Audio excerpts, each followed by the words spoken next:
நீ போய் இந்த எலெக்ஷனுக்குறான் பாரு, எலெக்ஷன் முடிஞ்ச பிறகு அவன் எந்தெந்த நிலைமையில, ஆனா எலெக்ஷன் முடிஞ்ச பிறகு ஏதாச்சும் ஒண்ணு நடக்கும். ஆனா அவனையெல்லாம் நான் உடைய மாட்டேன். தளபதிக்கு உழைக்க தான் நாங்க வந்தோம். பதில் சொல்ல முடியாது. அதுக்கு அந்த கேஸ் கஞ்சா கேஸுக்குள்ள சொல்ல மேலிடத்துக்கு விஷயம் போச்சு, தலைய வெட்டி மூளைய ரோட்ல வீசிடுவேன், கைய கால வெட்டிடுவேன் என்று தாவேக நாகை மாவட்ட செயலாளரும் அவரது மகனும் கட்சி நிர்வாகிகளை நேரில் அழைத்து பகிரங்க கொலை மிரட்டல் விடுத்த சம்பவம் அதிர்ச்சியை ஏற்படுத்தியுள்ளது. தமிழக வெற்றி கழகத்தின் நாகை மாவட்ட செயலாளரான சுகுமாரன் கட்சி நிர்வாகிகளை ஒருமையில் பேசி கொலை மிரட்டல் விடுக்கும் பரபரப்பு வீடியோ காட்சிகள் வெளியாகி தற்போது அதிர்ச்சியை ஏற்படுத்தியுள்ளது. நாகப்பட்டினத்தில் பிரச்சாரத்தில் ஈடுபடுவதற்காக தமிழக வெற்றி கழகத்தின் தலைவர் விஜய் வருகை தந்திருந்தார். அப்போது நிகழ்ச்சி ஏற்பாட்டிற்கான செலவு கணக்குகளை மாவட்ட செயலாளர் சுகுமாரன் ஒன்றிய அளவிலான நிர்வாகிகளிடம் காட்டவில்லை என கூறப்படுகிறது. மேலும் திருமருகல் ஒன்றிய கட்சி நிர்வாகிகளுக்கும் மாவட்ட செயலாளர் சுகுமாரனுக்கும் இடையே இருந்த கருத்து வேறுபாட்டை பொதுச் செயலாளர் புசி ஆனந்த் சமாதானம் செய்து வைத்ததாகவும் சொல்லப்படுகிறது. இதனிடையே கட்சி நிர்வாகிகள் சிலர் தமிழக வெற்றி கழகத்தின் நாகை மாவட்ட செயலாளர் சுகுமாரனை நேரில் சந்திக்க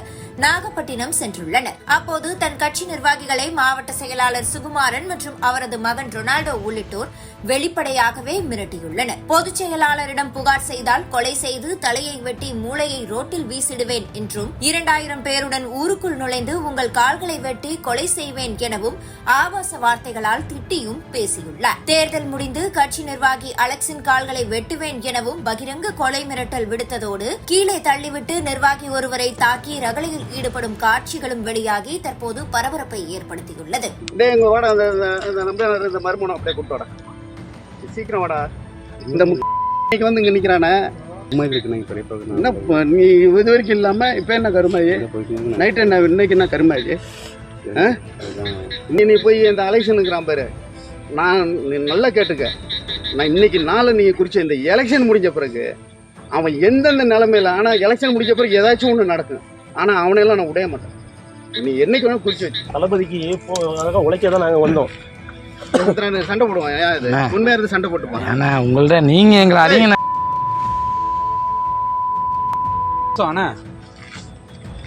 சண்டை போட்டோம் சித்திரன். இப்ப பொதுச்சாளர்கிட்ட பேசிட்டு உன்னை கொள்றேன்டா.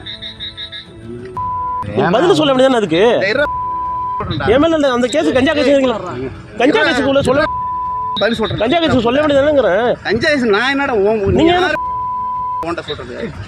நீ யாரா கூட புந்து அடிப்பேன் சொல்லிட்டேன், நினைச்சு வச்சுக்க. இன்னைக்கு இந்த எலெக்ஷனால நீ எல்லாம் தப்பிச்சுட்டு இருக்க, நீ அலெக்ஷன்லாம் தொலைச்சு சொல்லிட்டேன். இல்லை உங்க ஒரு கட்டம் தான் பார்ப்பேன், இல்லைன்னு நேரா வருவேன், ஊடு புந்து அடிப்பேன் சொல்லிட்டேன். என் மேல உள்ள தப்பை தான் உங்கள்கிட்ட கேட்க சொல்றேன். நேரா அப்படியே வருவேன், 2000 பேரை அழைச்சிட்டு வருவேன், பிரிச்சு எடுப்பான். ஒருத்தன் சேர்த்தா அடி, நீங்க என்ன சொன்னாலும் நாங்க செய்யறோம். ஒருத்தன் சேர்த்தா அடி, எல்லா பேரும் சேர்ந்தாக்கா அதுக்கு பேர வேற மாதிரி போயிடும். நீங்க என்ன சொன்னாலும் செய்யறோம். நீங்க எங்களுக்கு என்ன ஒரு அரவணைப்பு கொடுத்தாதானே, நீங்க என்ன சொன்னாலும் நாங்க செய்யறோம். நான் எதுவும் பார்க்க மாட்டேன், உண்மையா சொல்றேன். அவங்களுக்கு ஒன்னா நான் கொலை பண்ணிட்டு போக கூட நான் யோசிக்க மாட்டேன். என்ன வேணா பண்ணிட்டு போயிடுவேன், யாரையும் பத்தி யோசிக்க மாட்டேன். தம்பி நான் அரசியல் இருக்கிறோம்னு நினைச்சுக்காத, இல்லைனாலும் வேற மாதிரி பண்ணுவேன். இன்னைக்கே தூக்கி போட்டு இதுகளை எல்லா பேரும் நான் சொல்றேன், இன்னைக்கே தூக்கி போட்டு எது வேணாலும் பண்ணுவேன். எனக்கு மாவட்ட செயலர் பொறுப்பே வேணாம், தலையே வெட்டுவேன், மூளையை எடுத்து வந்து ரோட்ல போட்டு அடிப்பேன். பொறுப்புக்காக நான் பொறுப்பு மாதிரி நான் எதுவுமே நாங்கள் அவசியமே கிடையாது. எனக்கு பொறுப்புலாம் கிடையாது, ஒரு கிடையாது. அலைசிட்டு உன் கூட்டாளிட்ட சொல்லி உன் காலை வெட்ட போறான்னு சொல்லி நேராக சொல்லு. நீங்க அங்க போயிட்டீங்க, உங்களோட முடிஞ்சு போச்சுன்னா அதோட விட்டுறணும். திரும்ப என்னத்துக்கு வந்து நிக்கிறீங்க? பொதுச் செயலாளர் பார்க்க சொன்னாப்ல, பொதுச் செயலாளர் பாத்தீங்க, முடிச்சீங்க, அப்படியே இங்க வரீங்கன்னு கேக்குறேன். ஆபீஸ் போன அண்ணன் போன இடத்துல அதான் வீட்டுக்கு போனேன். அதெல்லாம் பிரச்சனை இல்லை, போனீங்க முடிஞ்சு போச்சு, ஏன் இப்ப திரும்ப வரீங்கன்னு என்னதான் பார்க்க சொன்னாங்க. யாரை பார்க்க சொன்னாங்க? அது அவங்க பார்க்க சொன்னா நாங்க அங்க பேசிக்கிறோம், நீங்க போங்க. ஏன் அப்புறம் இங்க வரீங்க? பிரச்சனைன்னு சொன்னா நீ சொல்லு, நான் மாவட்ட செயலாளர் வரல, சும்மா வரேன். பார்த்து போய் இன்னைக்கு ஒண்ணு தம்பி, எப்போ வேணாலும் வரேன் தம்பி, ஒன்றும் பிரச்சனை இல்லை தம்பி. இங்கே பாரு, நீ எப்போ வேணாலும் கூப்பிடு, எனக்கு 2 பேரும் அவனை அலெக்ஷன் கூப்பிடு, நீ பிரச்சனை பண்ண கூப்பிடல, நீ எங்கே வேணாலும் வரேன். எந்த ஏரியாவில் இது எந்த ஏரியா வேணாலும் வரேன்.